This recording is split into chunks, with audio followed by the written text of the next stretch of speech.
Okay, folks, well, like Joe Biden, I'm only 2 minutes late. But before we really get started with this show, which we have a lot to get to, big news week, and none of it's good for Joe Biden. It's also been a fairly sad week in news as well as the country music community and patriotic Americans all around the country, and maybe some even all around the world have lost a great patriot and talented musician by the name of Toby Keith. So, a moment of silence. Let me fill our glass there.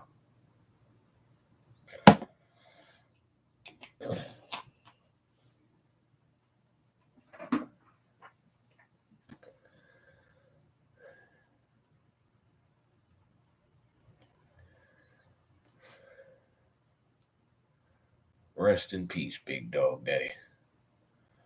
Whiskey for my men and beer for my horses.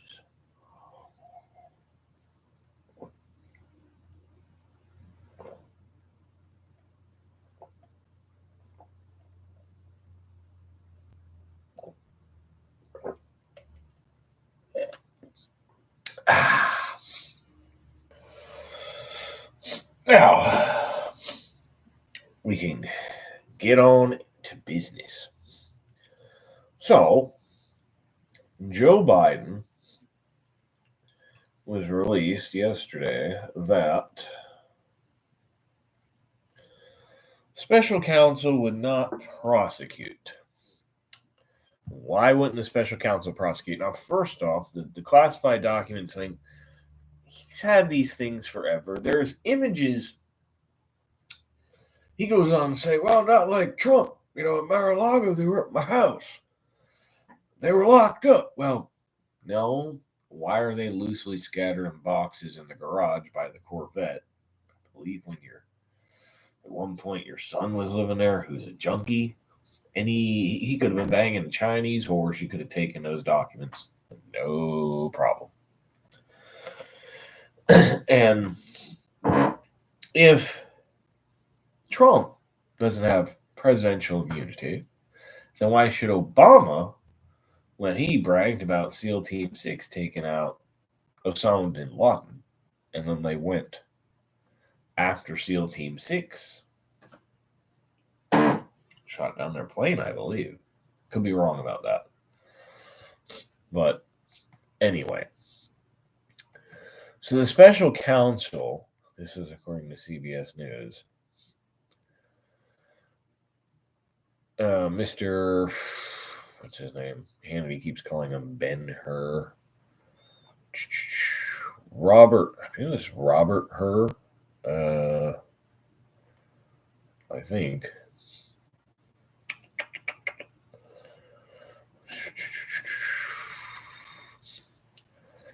Hur's team determined it would not be able to prove willful retention beyond a reasonable doubt. Prosecutors said it was possible that Mr. Biden would present himself to a jury, as he did during our interview of him, as a sympathetic, well-meaning, elderly man with a poor memory. During his interview with her, the special counsel wrote that the president was confused about the timeline of events and was unable to ascertain questions about his time as vice president. In a letter to her, the White House counsel's office urged the special counsel to revisit and revise the description of Biden's memory in the final report. The office said that in the report, the special counsel accepts other witnesses' memory loss as completely understandable given the passage of time. Kamala Harris, the passage of time, the significance of the passage of time, it's all about the passage of time. I wonder if she had anything to do with this. However, in discussing the president's limited recall events that took place years ago, the special counsel on occasion uses prejudicial and inflammatory terms. Mr. Biden said Thursday afternoon that he was pleased to see the special counsel concluded that there are no charges that should be brought in this case. He said it was an exhaustive investigation that reached back 40 years into his career. Now, we have the fact that investigators concluded 173 interviews of 147 witnesses, including Brandon himself. I put that in there. They collected over 7 million documents, that's a lot, from both classified and unclassified sources. There were documents marked classified regarding military and foreign policy in Afghanistan, and notebooks containing Mr. Biden's entries about national security and foreign policy matters, implicating sensitive, intelligent sources and methods. The special counsel said Mr. Biden's conduct presented serious risk to national security given the vulnerability of extraordinarily sensitive information to loss or compromise to America's adversaries, but addressing those risks when pursuing criminal charges, the only means available to this office, is not the proper remedy here.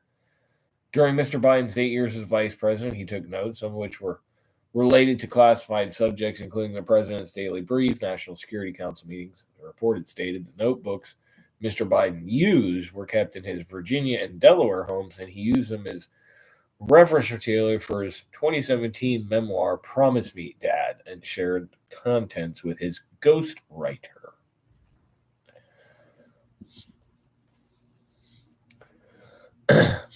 Now, after this was brought to light, Joe Biden gave a press conference, an unplanned one. Now, when I found out about this, folks, I was like, okay, this is going to be great.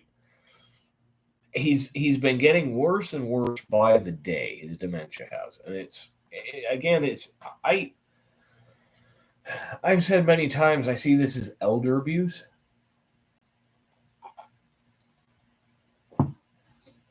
I mean,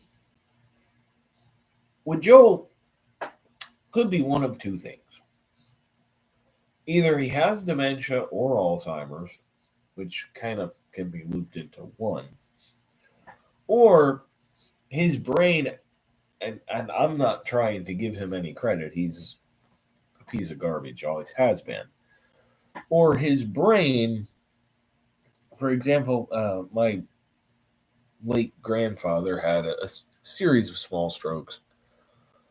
And in his later days, his brain worked fine. He could pay bills, he could manage stocks, he could do whatever he needed to do on paper.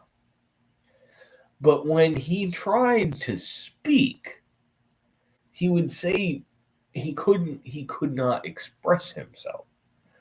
And I think that is somewhat what's happening with Biden. But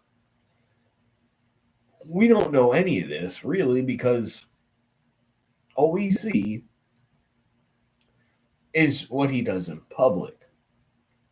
And, of course, Jill, who I'm sure just loves being first lady, or, again, maybe there could be other inferences here to be drawn.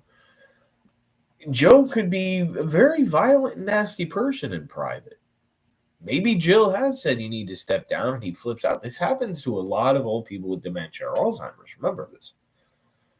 So we don't know what's going on really behind the scenes. But again, it could be, it could be either or. I mean, even if the better of the two things is that his brain is fine, but the wiring doesn't connect for him to be able to speak. But I don't think that's the case. I think that he really has, dementia and or Alzheimer's or other. He's 82 years old. And you heard Rachel Maddow, somebody was grilling her like, well, he's Trump. Sure, Trump's this, that, and the other thing, but he's kind of there. This is my interjection. He mixed up Nikki Haley and Nancy Pelosi, and as I believe I said 2 episodes ago on this program, well, that's kind of easy to do because he hates both of them, and they both start with N's, and they're both woke. Simple done. But, anytime Trump messes up with something, it's all over the place. Biden does it daily. He gets lost all the time. And this guy has a nuclear football. Now, I have not seen it yet, but Biden could barely give a 15-minute press conference. And Vladimir Putin sat down for an interview with Tucker Carlson that lasted 2 hours. And Putin gave the whole history of Russia since the 9th century throughout this, that, and the other thing. Now, do you really want potentially our chief foreign adversary to be that more clear in the head than the President of the United States? Now, again, as Buck Sexton tweeted on my woke smartphone, oh, I shouldn't say woke because it's not an iPhone, but either way, Buck Sexton tweeted, and this was shortly after Biden's press conference, and I'm sure many of you have probably seen it.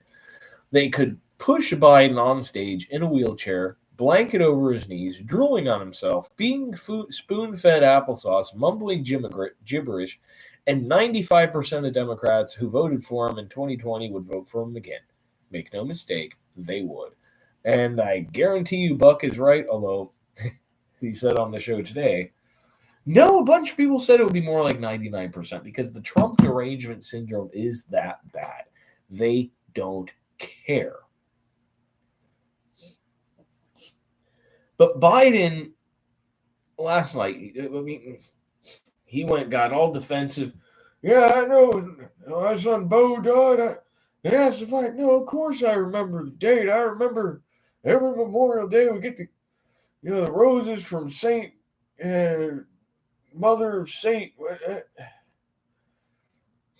Another typical word salad. So he gave his thing, and of course he answers a couple questions, and then starts to walk away. And then it gets a little funny. Of course, let's go through this first.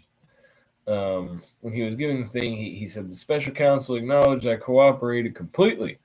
I did not throw up any roadblocks. I sought no delays. In fact, I was so determined to get special counsel and what they needed, I went for a 5-hour in-person interview over 2 days, October 8th and 9th, even though Israel had just been attacked by Hamas on the 7th. I was in the middle of handling international crisis. Yet I was especially pleased to see the senior special counsel make clear there are stark differences between this case and Donald Trump. And we went all over that. Of course, at this time, he had made no mention about remarks regarding his memory in the report. The remarks later Thursday night, he offered a fuller response to the report. Again, this is CBS News. There's some attention paid about my recollection of events, Mr. Biden said. There's even a reference that I don't remember when my son died. How in the hell dare he raise that? Frankly, when I was asked the question, I thought to myself it wasn't any of their damn business. I don't need anyone to tell me when he passed away. Asked by a reporter about a phrase used by the special counsel to describe Mr. Biden's potential, I think it's a well-meaning elderly man with poor memory, the president responded, I'm well-meaning, and I'm an elderly man, and I know what the hell I'm doing. I'm the president, and I put this country back on its feet. My memory is fine. Take a look at what I've done since I became president. Well, he's fallen off a bike a few times. He's fallen up the stairs. He nearly got us into a civil war. He nearly got us into World War III. But, this, that, and, that's simply just that. And he went and said, well, there's the pictures here. He went and said that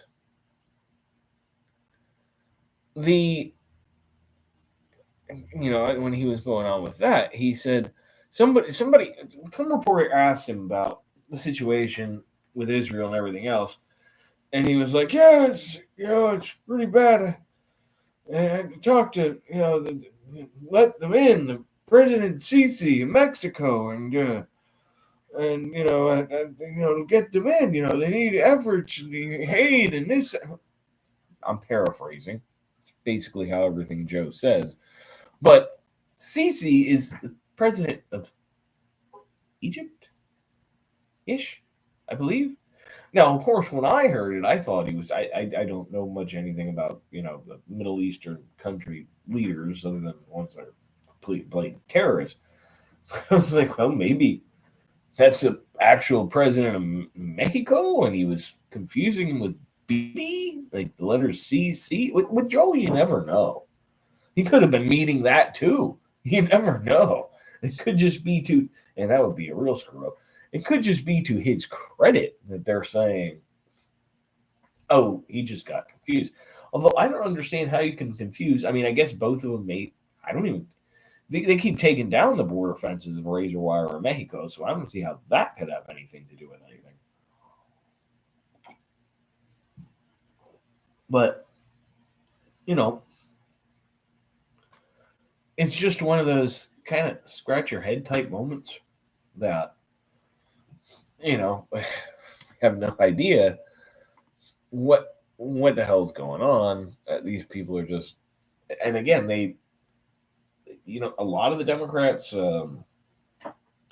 especially MSNBC, CNN, starting to kind of look the other way, but they are starting to see, yeah, this guy is. I don't think he's fit to finish first term. But again, it's not him; it's the people behind him that are doing all the damage. I don't think he really does anything, and you can tell his energy and his crankiness last night that he was probably on something. Not sure what. It probably gave him adrenaline or Adderall or something like that. Rumor has it that he's been given that on previous occasions. But it gets better. So this was on CNN this morning. Clinton advisor Begala on the Her report. This is terrible for Democrats. Democratic strategist and former Clinton advisor Paul Begala is issued a warning to Democrats after the release of a special counsel that questioned Joe Biden's memory. Look, I'm a Biden supporter, and I slept like a baby last night. I woke up every 2 hours and cried and wet the bed. This is terrible for Democrats, and anybody with a functioning brain knows that. This is from a chief strategist to the 1992 Bill Clinton Al Gore campaign, and later served as an advisor for Clinton in the White House. And this was his appearance earlier today on CNN that came from. And then you have Van Jones saying, no, I think the best thing for Biden is to just, hide himself, just not be seen. Don't debate. Don't do anything.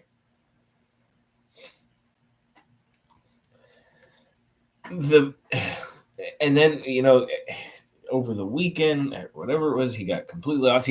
He confused Emmanuel Macron with I don't remember the guy's name. It was a French president who died in 1996. Apparently, he's been meeting with dead people a lot lately, as he did with that congresswoman from, again, forget what state, but she died. And anybody who knows anything about this, and he was at an event like, where's Jackie? She's not here. Well, yeah, he had just given a eulogy to their family right before that. So it's clear, and it's clearer and clearer every day that this guy's brain is gone.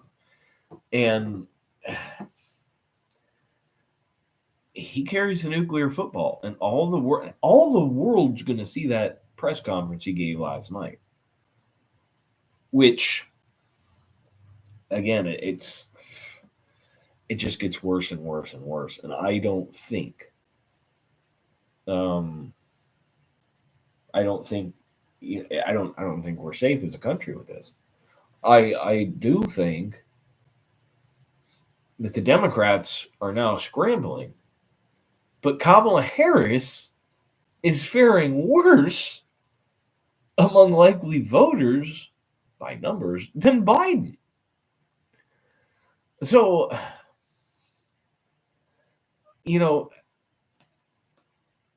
what do? They let Biden continue on, try and run him, and then, then they just flap her in there. If she wins, I think they'd have to really cheat. I mean, really cheat this time, though. I don't think there's any way.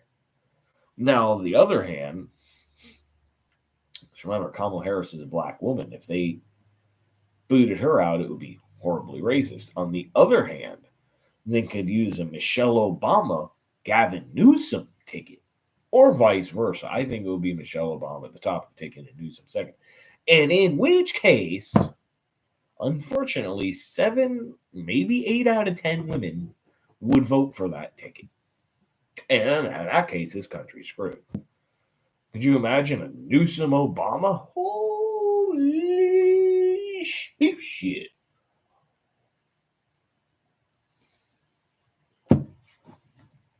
It would be the land of the white slaves and the home of the woke. If that ever happened, it wouldn't be the land of the free and the home of the brave anymore. Or maybe it would be the land of the home of the land of the woke and the home of the gay. I don't know. Either way, don't look good if it's Michelle Obama and Gavin Newsom. I can tell you guys that much. So we really need to be like, let's just keep Joe in there.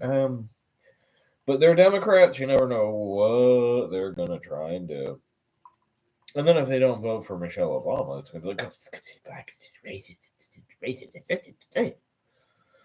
So anyhow, on the next bit of news here, so we're running lower on time. The Supreme Court yesterday heard the case against Trump against Colorado, where Colorado tried to throw Trump off the ballot. Maine did too, but they waited. And even Ketanji Brown Jackson seemed to not quite get this. And now, of course, woke Sotomayor would definitely probably go against Trump. As of now, it looks like it might be an 8-1 or maybe a 7-2 decision, I'd hope. This is from NBC News. So, Washington Supreme Court Thursday signaled deep skepticism that Colorado had the power to remove the former president, Donald Trump, from the Republican primary ballot because of his actions to try and overturn the 2020 results. And this is in the article, but I remember hearing it. Justice Kagan, again a liberal, appointed by Obama, basically said, I don't think it's right for one state to decide who can or can't be president. Very simple. Now, that could imply that a bunch of other states come forth, say 26 out of 50, then maybe that's what she's implying. I don't know. But basically, she was telling the Colorado dude he was, pretty effed in the head. Justices from across the ideological spectrum raised concerns about states reaching different conclusions on whether a candidate could run, and several indicated that only Congress could enforce the provision at issue. Through the argument, the justices barely touched upon the meaty issue at the center of the case, whether Trump participated in an insurrection. Well, he was never charged in one. The ruling is unlikely to hinge on that question. The Supreme Court, which has a 6-3 conservative majority, is, I wouldn't say that. I don't know. I won't call John Roberts very conservative, and Coney Barrett and Kavanaugh, you can't count on them for anything. Anyhow, the Supreme Court, which has a 6-3 conservative majority, is tackling several novel and consequential legal issues concerning Section 3 of the 14th Amendment, and acted in the wake of the Civil War. Colorado voters filed a lawsuit saying Trump should be barred because of his efforts to defy the 2020 election results and the events that led to the January 6th attack on the Capitol. Section 3, aimed at preventing former Confederates from returning to power in the U.S. government, says anyone who had previously served as an officer of the United States and was then involved in an insurrection will be barred from holding federal office. However, first off, Trump's president, not an officer. But during the oral argument, justices pushed back on the idea that the provision could be enforced by states. Chief Justice John Roberts said that the whole point of the 14th Amendment was to restrict state power after the Civil War in an attempt to bring Confederate states into line, and questioned why it would give states the ability to kick a presidential candidate off the ballot. Wouldn't that be the last place you'd look for authorization in states, including Confederate states, to enforce the presidential election process? Oh, that's kind of smart by him.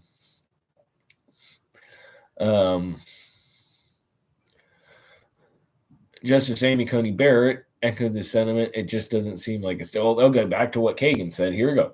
I think that the question that you have to confront is why a single state should decide who gets to be president of the United States. It seems quite extraordinary, doesn't it? Okay, that's it's just not too bad. Roberts predicted that if the Colorado ruling was upheld, some states would then kick other presidential candidates off the ballot, both Republicans and Democrats, and show chaos in presidential elections. Ketanji Brown Jackson, one of the liberals who appeared to agree, asking why the authors of the 14th Amendment would have designed a system that could result in the interim disuniformity in this way, where you have elections pending in different states suddenly saying you're eligible or you're not. I bet Joe's regretting picking her. Not woke enough.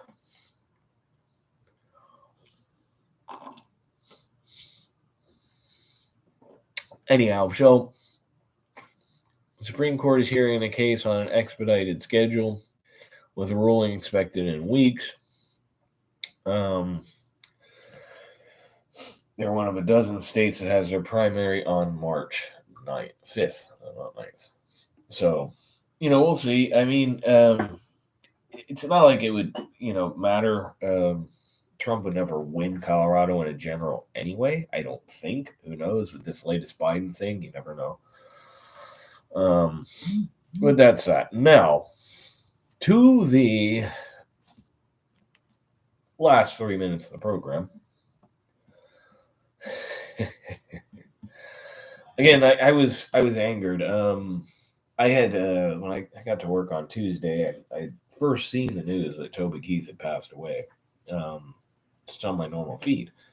In the afternoon, I opened my phone and it says, your essential top 3 news stories, whatever. And then there's Toby Keith, and right under it, Taylor Swift's new album. And I said, how dare you put those two on the same thing? Speaking of woke Swift, I think I said last week that I'd started counting all the time. So I think I'm at 158 right now. I didn't spend much time on social media or anything last weekend, or this week. I was very busy at work.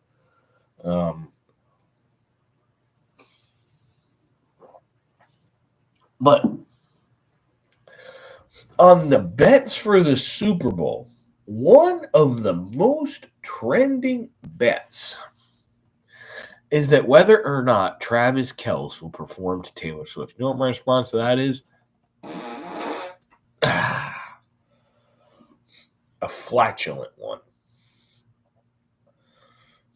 I don't see what they see in these people.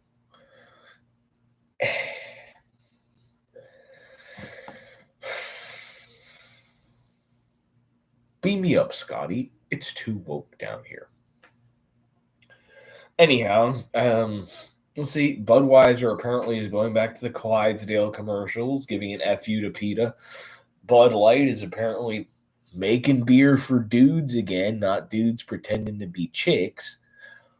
I guess they got hit pretty hard by the based people against wokeness.